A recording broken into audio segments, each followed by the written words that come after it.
अस्सलाम वालेकुम, मैं हूँ बुशरा, आप देख रहे हैं बुशरास कोचिंग। तो हम लोग आ गए हैं चैप्टर नंबर 12 के 12.2 पर, यानी वेक्टर्स पर।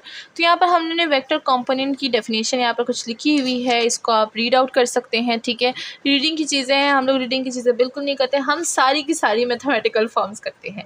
तो चलिए आ जाते हैं, यहाँ पर हमारे पास डेफिनेशन है, इंपॉर्टेंट है, तो यहाँ पर मैं इंपॉर्टेंट लिख देती हूँ ताकि आप इसको मिस ना करें और आप इसको याद रखिए, क्योंकि ये शॉर्ट में आ सकता है, साथ में फिल द ब्लैंक्स या फिर जो MCQs होते हैं सेक्शन ए में उसमें भी आ सकता है। तो कभी कभार ये सेक्शन बी में भी आता है या फिर सी में ऐसे आ जाता है कि सी में सबसे पहले बोलते हैं डिफाइन दिस एंड उसके बाद उसी का एक क्वेश्चन गिवन होता है। तो इन चीज़ों को मिस ना कीजिएगा, okay, these are important. And इसके बाद हमारे पास आती है डेफिनेशन ऑफ कंपोनेंट फॉर्म की। तो यहाँ पर कंपोनेंट फॉर्म की डेफिनेशन को हम लोग देख लेते हैं। If we is a 2-dimensional vector in the plane equal to the vector with initial point at origin and terminal point v1 v2, then the component form of v is, तो v हमारे पास कैसे होगा, जहाँ पर हमने 2 dimension का vector given है, तो यहाँ पर v1 v2 होगा। तो जो v होगा वेक्टर कंपोनेंट फॉर्म, वो हमारे पास क्या होगा, v1 और v2 दोनों में आ जाएगा। तो अगर हमें वैल्यूज़ भी v1 v2 की गिवन होंगी तो हम लोग वो दोनों वैल्यूज़ ले लेंगे। ठीक है, इसके बाद हमारे पास 3 डायमेंशन वेक्टर भी हो सकता है, तो उसका जो कंपोनेंट फॉर्म है वो भी हम लोग v1 v2 एंड v3 लिखेंगे। ये आगे जाके हम लोग जब एक्सरसाइज या फिर एग्जाम्पल सॉल्व करेंगे तो उसमें फिर आपको समझ आ जाएगी हम लोग कौन से कंपोनेंट्स की बात कर रहे हैं एंड किस तरह से सॉल्व करेंगे। ओके, तो यहाँ पर हमारे पास एक और चीज़ आ जाती है which is also very very important, तो इसको भी आप इंपॉर्टेंट करके लिख दें। एंड कंपोनेंट फॉर्म भी ये भी आ सकता है। ठीक है, जितनी भी डेफिनेशन होती है, मैं हमेशा से कहती हूँ डेफिनेशन आती है ना आती रहेगी, तो आप इसको मिस ना कीजिएगा। ओके, तो यहाँ पर हमारे पास मैग्नीट्यूड और लेंथ ऑफ द वेक्टर है जो कि हमारे पास v से प्रेजेंट होता है, एंड इसको हम लोग p और q, और ऊपर हमारे पास इसका एक एरो होता है, क्योंकि वेक्टर्स हैं, वेक्टर्स में एरो कभी ना मिस कीजिएगा। क्योंकि जो अगर आपने बाय चांस भी कहीं बीच में मिस कर दिया ना वेक्टर का एरो, तो वो क्या होता है, अक्सर टीचर्स को ये चीज़ बिल्कुल भी पसंद नहीं आती। इस तरह हमारी एक टीचर थी, वो क्या करती थी, अगर हमने पूरा भी सही लिखा होता था, ऊपर वेक्टर का फॉर्म नहीं डाला होता था, तो वो सारा का सारा क्रॉस कर देती थी। तो इस वजह से ये हर टीचर में कोई ना कोई ऐसी खासियत होती है, वो छोटी सी छोटे पॉइंट को देख लेते हैं, अगर वो बड़े पॉइंट को भी मिस करें तो ठीक है, लेकिन वो छोटे पॉइंट को बिल्कुल मिस नहीं करते। तो these are very small points but they are very important, so आपने वेक्टर का फॉर्म बिल्कुल मिस नहीं करना। ठीक है, तो ऐसा ना हो कि फिर आपकी टीचर भी क्रॉस कर दे एंड आप लोग खुशी में रहें कि हमने सही सॉल्व किया है। ठीक है, तो ये हो गया हमारे पास वेक्टर फॉर्म का एक छोटा सा टिप। इसी के साथ हम लोगों ने नॉन नेगेटिव नंबर्स दिए हैं। तो यहाँ पर अगर हम देखें तो हमने जो मैग्नीट्यूड होता है, ज़ाहिर बात है वो हमारे पास एब्सोल्यूट में आता है, तो हमने एब्सोल्यूट लगाया हुआ है। एंड हमारे पास 3 वेक्टर्स हैं, यानी 3 डायमेंशन की बात हो रही है, तो v1 v2 एंड v3 सारे पे स्क्वायर आता है, एंड साथ में स्क्वायर रूट भी आता है। v को हम लोग किस तरह से प्रेजेंट करते हैं, v1 को वो होता है हमारे पास x2 माइनस x1, यानी x2 की वैल्यू को माइनस करेंगे x1 से, एंड y2 की वैल्यू को माइनस करेंगे y1 से। अगर हमारे पास एक v ऐसा गिवन है x y एंड z, तो इसको हम लोग क्या कर देंगे, इसको v1 बोल देंगे, इसको x1, इसको x2, इसको y1, इसको y2। एंड अगर हमारे पास एक और है तो v2 वो होगा x2 and y2 and z2। तो यहाँ हमारे पास x y भी हो सकता है, x y z भी हो सकता है, जैसे कि यहाँ पर हमने पढ़ा 2 एंड 3 डायमेंशन कंपोनेंट्स। ओके, तो हमारे पास हो गई है। इसका फॉर्म आपने याद रखना है कि हम लोग किस तरह से मैग्नीट्यूड या फिर length of the vector find करते हैं।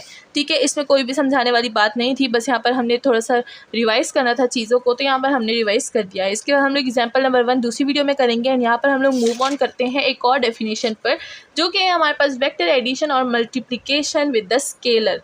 तो यहाँ पर हमें ये चीज़ें पता है, हमने ये सारी चीज़ें फिजिक्स में पढ़ी होती हैं, मैथ्स में भी पढ़ी होती हैं, ऐसे कि फर्स्ट ईयर सेकंड ईयर में, लेकिन अब हम लोग वो भूल चुके होते हैं क्योंकि हमें चीज़ें याद नहीं रहती। ठीक है ना, हम लोग वो नहीं है जो हमें चीज़ें याद रहे, तो हम लोग इसको बार बार रिवाइज करते रहेंगे तभी हमें याद आएगी। ठीक है, तो यहाँ पर हम लोग क्या करेंगे, एडिशन वेक्टर की किस तरह की जाती है, अगर हमें u और v दिया गया है तो हम लोग u और v को प्लस करेंगे। इसके बाद अगर हम लोग देखें तो उनके अंदर जो वैल्यूज़ होती हैं वो किस तरह होंगी, u1 प्लस v1 एंड फिर u2 plus v2 and u3 plus v3।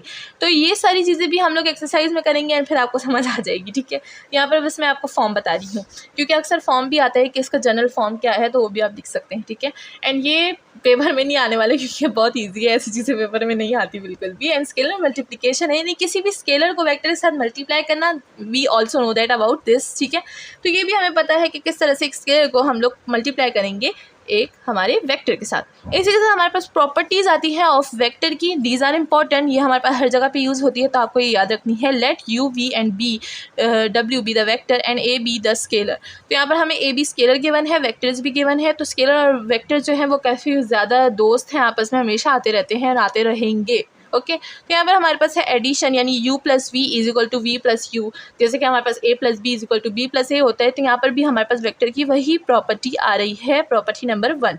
फिर प्रॉपर्टी नंबर 2 की तरफ जाते हैं, तो यहाँ पर हमारे पास है जैसे कि हमारे पास एसोसिएटिव होता है a प्लस बी, और फिर हम लोग साथ में प्लस सी कर देते हैं। इसी के साथ हमारे पास यही वो वाली प्रॉपर्टी है, ठीक है। सारी प्रॉपर्टीज़ एक जैसी होती है, बट यहाँ पर क्या होता है कि बस यहाँ पर हमारे पास वेक्टर है तो वी और यू और डब्ल्यू यूज़ किया गया है, वहाँ पर हमारे पास ए बी सी डी होता है, तो कंफ्यूज ना होइएगा। सारी पुरानी प्रॉपर्टीज़ हैं, हम लोग कर चुके हैं, हमारे पुराने दोस्त हैं।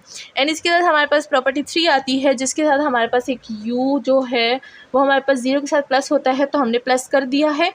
एंड यहाँ पर फिर हमारे पास माइनस में भी आता है, तो यू जब हमारे पास एक प्लस होगा एक माइनस होगा, सारी बातें वो 0 आ जाएगा। एंड फिर हमने यहाँ पर एक स्केलर दिया हुआ है जो कि 0 है, तो हमने 0 के साथ मल्टीप्लाई किया है अपने एक कंपोनेंट को, तो वो भी 0 आ जाएगा। एंड यहाँ पर हमने एक आइडेंटिटी का 1 लिया है, तो वो भी हमारे पास 1 आ जाएगा, क्योंकि 1 किसी भी चीज़ के साथ मल्टीप्लाई करो तो वो 1 ही आता है। यहाँ पर हमने मल्टीप्लाई किया है तो वो u ही आएगा। इसी के साथ हमारे पास प्रॉपर्टी 7 है, वो है हमारे पास a multiply by b u. And फिर यानी पर स्केलर है यहाँ पर हमारे पास, तो एक स्केलर बाहर है और एक स्केलर अंदर है। फिर हम क्या करेंगे, इसको ऐसा प्रूफ करेंगे कि जो बाहर वाला स्केलर है वो अंदर हो जाएगा और जो अंदर वाला स्केलर है वो बाहर हो जाएगा। ये हमने काफ़ी सारे पढ़ चुकी है, इसको मैं ज़रा ऊपर बुक को ऊपर कर देती हूँ, काफ़ी छोटा छोटा है, नज़र नहीं आ रहा, ठीक है। तो ये हम लोग बुक को थोड़ा सा ऊपर कर देते हैं, अब नज़र आएगा, ठीक है। तो देखिए ये वही वाली स्केलर वाली प्रॉपर्टी हो गई, सही है। एंड यहाँ पर देखें एक स्केलर बाहर है दूसरा अंदर है, फिर हम क्या करेंगे, दोनों स्केलर को अंदर कर देंगे, जो कंपोनेंट है उसको बाहर कर देंगे। ये प्रूफ करना भी मैं आपको आगे सिखाऊंगी जब हम लोग क्वेश्चन सॉल्व करेंगे। इसके बाद हमारे पास एक स्केलर मल्टीप्लाई हो रहा है, तो दोनों हमारे पास जो कंपोनेंट है वो हमारे पास ब्रैकेट में है, इन स्केलर को अलग अलग फिर इन पर मल्टीप्लाई कर देंगे एंड हमारे पास जो क्वेश्चन है वो प्रूफ हो जाएगा। This is also property. तो जब भी हम लोग कोई प्रॉपर्टी यूज़ करेंगे मैं आपको साथ में बताती रहूँगी कि ये कौन सी प्रॉपर्टी है, ठीक है। इसके बाद हमारे पास जो लास्ट नॉट लीस्ट प्रॉपर्टी है 9th वाली, वो है हमारे पास a प्लस बी। एंड साथ में हमारे पास है यानी दो स्केलर प्लस हो रहे हैं, मल्टीप्लाई हो रहा है, हमारे पास एक जो हमारे पास वेक्टर है वो मल्टीप्लाई हो रहा है। तो हम क्या करेंगे, वेक्टर को अलग अलग स्केलर पे मल्टीप्लाई कर देंगे। ये ऑल्सो एक पुरानी प्रॉपर्टी है, सारी की सारी ओल्ड इज़ गोल्ड। तो ये हमारे पास सारी प्रॉपर्टी ओल्ड है और अब हम लोग इसको गोल्ड करने वाले हैं, इसको यूज़ करेंगे। एंड इसके बाद हमारे पास आ जाती है बारी किस चीज़ की, एक और डेफिनेशन है हमारे पास यहाँ पर बहुत ही ज़्यादा इंपॉर्टेंट डेफिनेशन है, इंपॉर्टेंट लिख दें, यहाँ पर पेपर में आएगी और आती रहेगी।